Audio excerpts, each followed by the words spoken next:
Halo लोगोफोर बरायबाय नोंथांमोन बयखौबो आंनि नैबे मोनसे गोदान भिडिअआव आं दिनै नोंथांमोननि थाखाय मोनसे गोदान भिडिअ लाबोनो हास्थायदों लोगोफोर आंनि दिनैनि बे भिडिअआनो जागोन जोंहा बर' साहित्य सभानि भिडिअ जागोन दे लोगोफोर जोंहा 64थि बोसोरारि जि बर' साहित्य सभानि एनुवेल जथुमा बियो जोंहा जानो थांगासिनो उदालगुरि डिस्ट्रिक्टनि सिङाव थानाय जे भेरगाव साब डिभिजननि सिङाव थानाय डिमाकुसि हालामनि जे दैमुनगर नैबे थावनियाव जानो थांगासिनो जोंहा बियो जागोन जानुवारि दाननि 9, 10, 11, 12 सानब्रैनि हाबाफारि लानानै बेयाव मेहेरगोनां हाबाफारि जागोन आरोना लोगोफोर आङो बेखौनो नोंथांमोनखौ खावलायनो सानबाय आंनि बे भिडिअनि गेजेरजों जायफ्रा आंनि भिडिअखौ नायो आरो साहित्य सभाजों सोमोन्दो थानाय नोंथांमोन आरो बर' फिसाफोर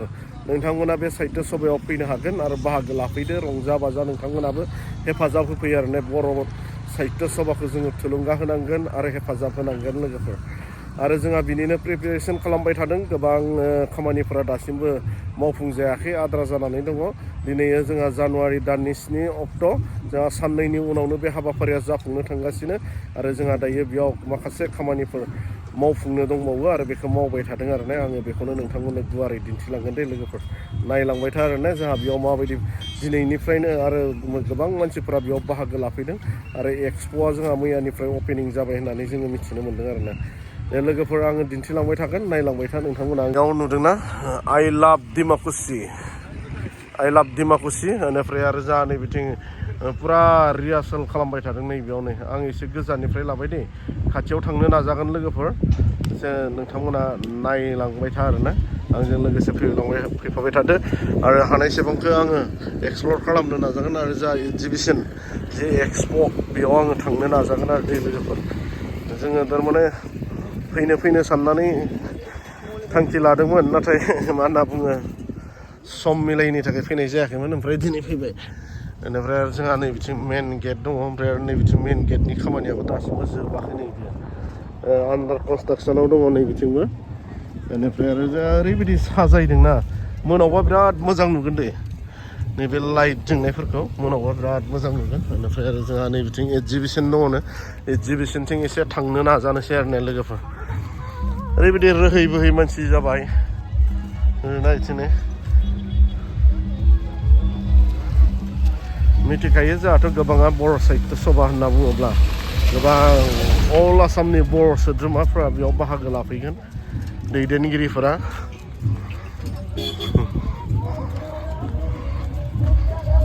एसे थाबायनानै दिन्थिनो नाजानोसै जोंहा नै बिदिनो रिहार्सेल खालामबाय थादों मोसाखावरिफ्रा दा नैबेयाव जागोन माने दासिमबो खामानिया मावफुंजाजोबाखै मावबाय थादों बे साननैनि गेजेराव पुरा कमप्लिटलि महर मोनगोन आरोना मेन स्टेजआ नैबेयाव जागोन आरोना नैबेयाव जोंहा मोसाखावरिफ्रा नै रिहार्सेल खालामबाय थादों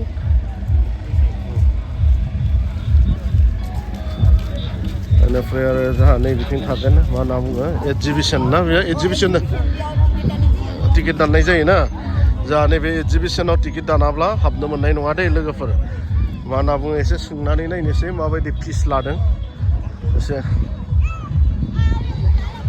बिदिनो भलन्टियार्सफोरा जोंहा बिराद गोख्रोङै खस्थ' खालामदों दे गथ'फोरा भलन्टियार्सफोरा मा गामिनिथाय भलन्टियार्सफोरा मा गामिनि नानि हा नोंनियालाय सानबैसे जाखो सप्तासे जाबायना खोनादोंना गथ'फोरा थारमाने ओरैबायदि सप्तासे सिगांनिफ्रायनो खस्थ' खालामनो गोनां जादों आरोना उपाय गैया जाथिनि थाखाय मावनांगोन मोनसे बर' हारिनिनो बे मोनसे आफाद जायखौ बुङो साहित्य सभा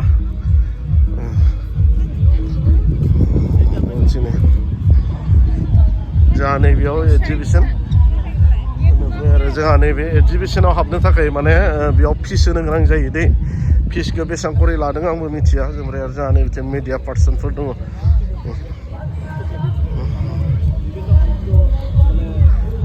मा टिकेट लानांगोन दा ने खै थाखा लायो टिकेटालाय अपेनिं हिसाबै हाबनो मोनगोन दा हा मैया जाबाबो खै थाखा लायो टिकेटा 30 थाखा सानबैसे जाखो भलन्टियार्स मावनाया साननै जाबाय ना दे मोजां दे नानिमोन खस्थ' खालाम ना खुसा दङ लाना फैना गांनै जोंहा मा होनना बुङो खोनासंना ला रायजोफोर मानो होनना बुङो नोंथांमोना साहित्य सभायाव जुदि फैयोब्ला एगजिबिसनाव हाबोब्ला नोंथांमोना फिस होनानै हाबनांगोन दे माने टिकेट लानांगोन टिकेटआ गासै बेसेबां लादों होनदों 30 रुपिस पार पार्सन 30 रां लानाय जादों आरो ना बेनिखायनो नोंथांमोना बेखौ गोसोआव ला जायफ्रा आंनि भिडिअखौ नायो आरो नोंथांमोना बेयाव हाबनो थाखाय रां टिकेट लानानै हाबनांगोन आरो ना लोगोफोर आरो जोंहा नै बिदिनो बा बन्धुफोरा ओइ सार वाह नै लोगोफोरखौ लोगो मोनबाय नै बिदिनो happy new year happy new year मोजां दा एसे नायनो फैबाय जोंबो दिनै नायनोसै मा हाबाखै हाबगोनसो टिकेट दाननो थांदों दायो जोङो 30 रुपिस करे टिकेट दाननानै लाबाय ओमफ्राय सिङाव एन्ट्रि जालांसै ओइ ब्रादार हाबलांनोसै सिङाव माने दे बर' फेमिलि ब्लग एसे सिङाव हाबलांनोसै आरो ना लोगोफोर जोंहा बेयाव मा एगजिबिसनाव मा दङ नायनोसै एसे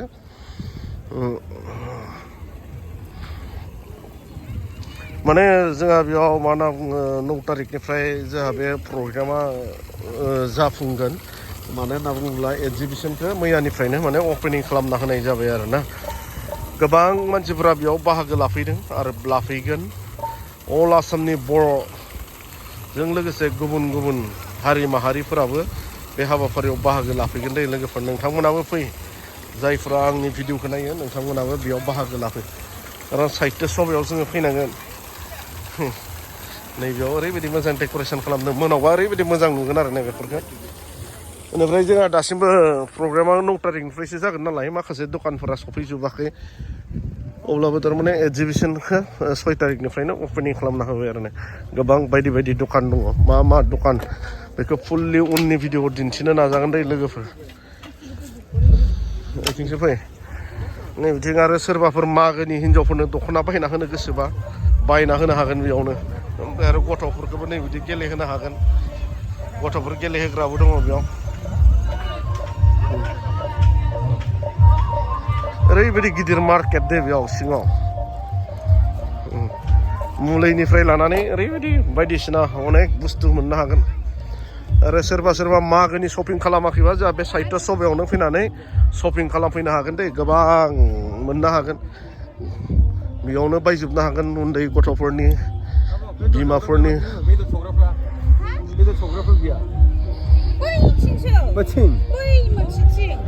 बेदर धोरिया बिथिंसो बिथिं दख'ना जि जोमनिसो ना बबेनि चिरांनि दा जुदि सोरबाफोर बर' साहित्य सभायाव फैयोब्ला मागोनि शपिं खालामाखैबा नै बिथांमोननियाव बायनानै लांदे गासिबो एभ्रिथिं मोनजोबगोन मा होनना बुङो उन्दैनिफ्राय लानानै गेदेरसिमनि नांगौखिनि मुवाखौ मोननो हागोन आरो नै सना मोनगोन गोबां दङ मा नांगौ मोननो हागोन सानबैसे जाखो फैनाया समबार रबिबार नै जोंहा चिरांनिनो आमथेखा खैला मेलानि दे मोजां लोगो मोनगोन न नै बिथिं नै दख'ना दखान जि दखान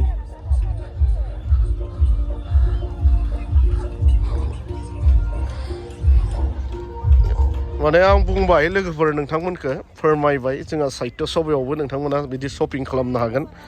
मा होनना बुङो बिसिनि दख'ना गाननाय जोमनाय जुदि मागोनि बायाखैब्ला नैबे साहित्य सभायावनो फैनानै नोंथांमोना बायनानै होनो हागोन आरो ना जोंहा नै दखानिफ्रा ओरैनोसो जिरायलायबाय थादों कास्टमारथ' फैथ'वाखै दां एसेबां ने बहानि चिरांनियानो फ्राय फैदोंदां ना जों सोंनायखिनिया फ्राय चिरांनि मोनदों आरो ना बिक्रि जाजेनदोंना जाजेनाखै जात्रा जायाखै जागोन गाबोन जागोन दे लोगोफोर जोंहा नै मा होनना बुङो दखानिफोरा थ' फैबाय नोंथांमोना मागोनि जुदि शपिं खालामनोबा हिन्जावफोरनि दख'ना बायना होनोबा नैबे बाजैमोननि दखानाव लांफैदे मोजां दख'ना दङ नै उदालगुरि टाउनाव नोंथांमोना मा रेटआव मोनो बिनि खमाव मोननो हागोन बिथांमोननियाव ना डिसकाउन्ट होगोन बिथांमोना डिसकाउन्ट गोबां दख'ना दङ आरो लोगोसे गथ'फोरनिबो मोनगोन गोबां देलायग्रा मुवाफोरबो दङ जोङो मा होनना बुङो मागोनि शपिं मागो जाग्राफ्रा मागोनि शपिं खालामखानो हागोन आरो बेयावनो बहानि जाखो आबुं माबा चिरां सोब चिरांनि जों सोंनायखिनिया चिरांनि गोजा मोनजोबदों जात्रा जादोंना जायाखै जागोन जानाया 9 तारिखनिफ्रायसो जाखागोनबा जोंहानो नोंथांमोना आरो लेखा फरायग्रा हुदा दङब्ला लेखा नांगौ जायोबा लेखाबो मोनगोन साहित्यआथ' जोंहा लेखानियानो नालाय नंगौना नङा जायहा साहित्यजों सोमोन्दो थायो साहित्यखौ मोजां मोनो बिथांमोनाथ' लेखा फरायखायो लेखा फरायनो हागोन नोंथांमोना नैबेयाव गोबां बिजाब मोनगोन आरो सल'मा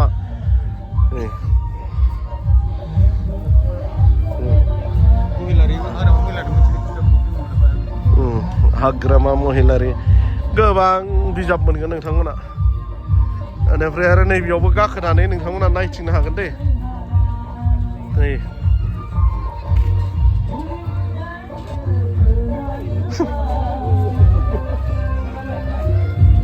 बेजों गाखोनानै गिदिंनो हागोन नामा ना नायथिंग्रा मा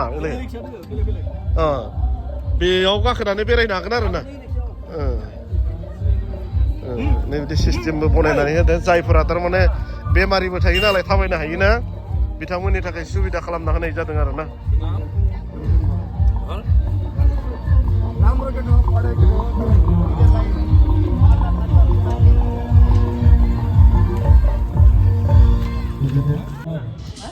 हा मोनबोबाय जुदि नोंथांमोना औवानि मा होनना बुङो माबा नांगौबा नैबेयाव लानो हागोन आरो ना नैबेयाव औवानि मोजां दङ नै फुलदानि बेनिफ्राय आरो नै जा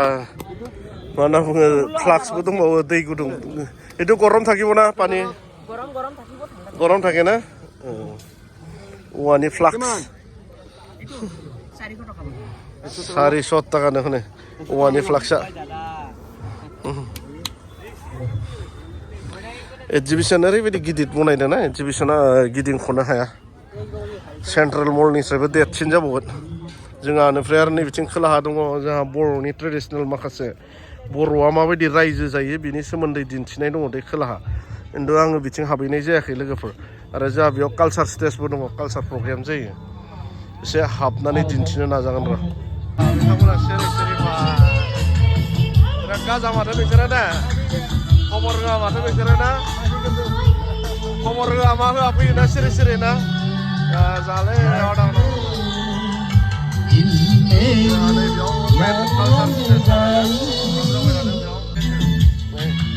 नोंथांमोना गोबां मुवा मोननो हागोन बेफोरावनो अफार दंजोबो अफार बाय 1 गेट फ्रि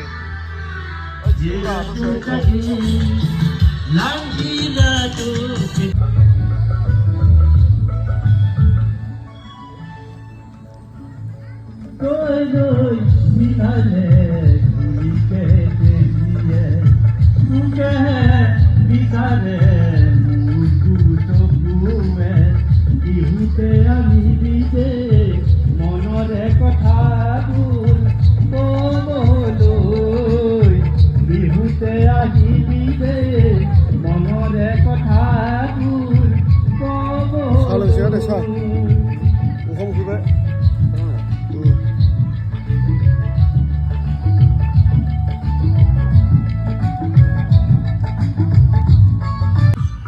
लोगोफोर साहित्य सभायाव फैयोब्ला नोंथांमोना नैबेफोरखौ बायनो बावगारनाङा दे जायफोरा दामनो गोरों बायनानै लाना थांनो जोंहा सिफुं मोनगोन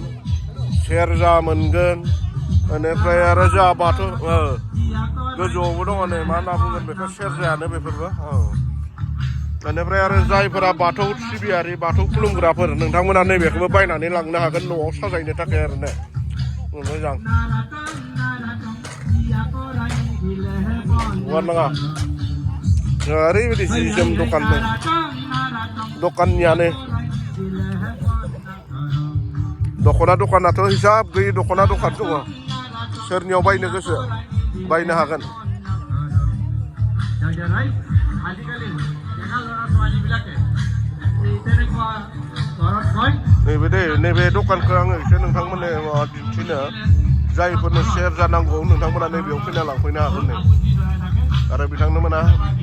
कन्टेक्ट नाम्बारबो होदों नैबेयावनो दखाना जात्रा जादोंना जायाखै जाबाय बहानिफ्राय फैदों चिरां जेसांखिनि जि दखान बिथिं जोङो सोंबाय सब चिरांनि होननानै मिथिदों आरो ना गोबां फैदों चिरांनिफ्राय जोंहा नैबे साहित्य सभायाव बेनिखायनो जुदि सोरबाफोर दख'ना हिन्जावफोरनो बायना होनो गोसो दङब्ला मागोनि शपिं खालामनोब्ला नोंथांमोना फैनानै नैबे साहित्य सभायाव फैथावथावैनो नोंथांमोना बायना होनो हागोन आरो ना नंगौना नङा मागोआथ' फैबाय स्टार्ट ना मागोआथ' जाथ'वाखै हाबानि शपिं आरो जोंहा मागोनि शपिं खालामनोब्ला नैबे साहित्य सभायावनो फैनानै नोंथांमोना गोसो बायदि बासि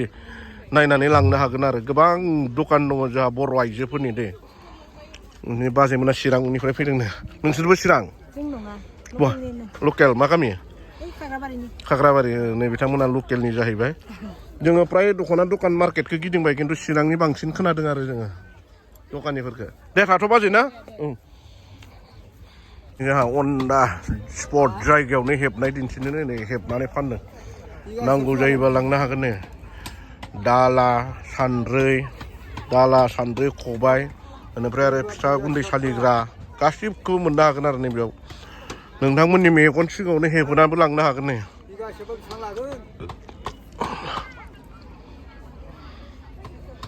नाय बिथिंनो जि दखान बर' आइजोफोरनि दख'ना दखान गोजा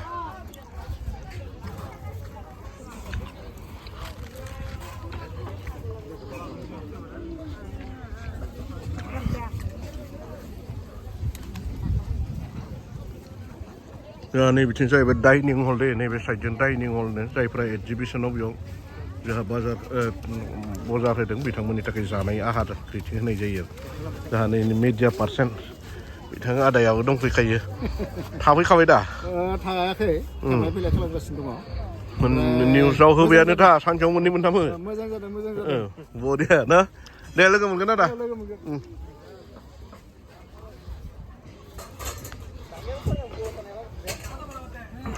ओरैबायदि सिकिउरिटि टाइट जोंहा सिकिउरिटिबो दङ नोंथांमोना फैनानै आल्टु फाल्टु खालामफैनो साननाङा दै नङाबा हमनानै लकआपआव दोनजागोन हरब्रैनि थाखाय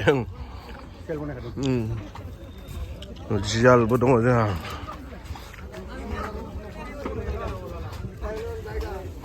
खाबाय लोगोफोर नै बिथिं मेन पेन्डेल बेनिफ्राय आरो बे मेन पेन्डेलनि उनथिंजाय खोला गालाव जोंहा मा होनना बुङो नैथिं एगजिबिसननि उनाव ओमफ्राय आरो फैयै जा ससे आवगायनानै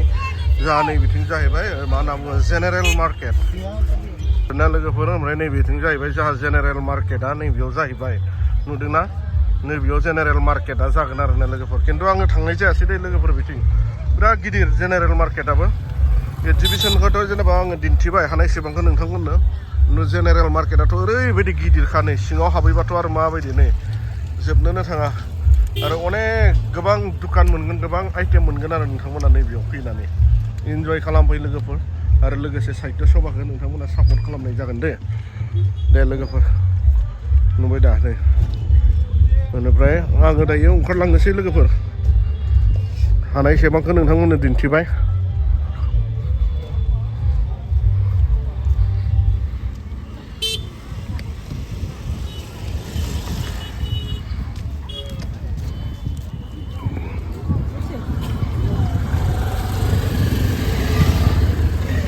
माने दानो ओरैबायदि भिर जाखाबाय आरो जेब्ला प्रग्रामा सोलिगोन 9 तारिखनिफ्राय अब्लाथ' आरो बेयाव हाबनो एरायनो जायगा मोनि जागोन आरो दे लोगोफोर जुदि नोंथांमोना नायनो गोसोबा दानो गाबोननि गेजेराव नायफैग्रोनानै लानो हागोन आरो ना नैबेयाव ओरैबायदि साजायदों लाइटिंजों मोनावबा ओरैबायदि मोजां नुगोन आरो नैबेखौ दायो सान नालाय सान हाबाखै